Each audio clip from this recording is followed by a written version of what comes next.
These are all various questions that you kind of want to consider before we decide what our resume buckets are going to look like.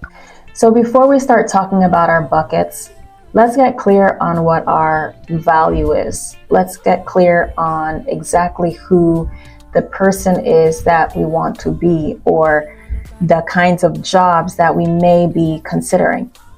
When I reference values, I'm talking about what is most important to you, what makes your heart flutter, what makes you feel connected to you and not connected to someone else's mission. What makes you feel like you're making an impact? What is the kind of impact that you want to make?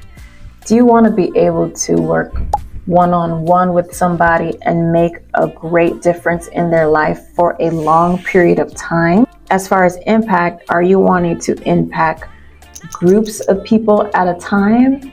Whether that is from a population base, meaning you want to work with geriatrics patients, you want to work with peds patients, you want to work specifically with women, work specifically with men, populations of people. Do you want to affect or impact people who are struggling with certain types of diseases? If you want to impact groups of people, is it from a leadership standpoint or an administrative standpoint? Or is it from a more logistical standpoint, maybe somewhere in the background and less in the forefront?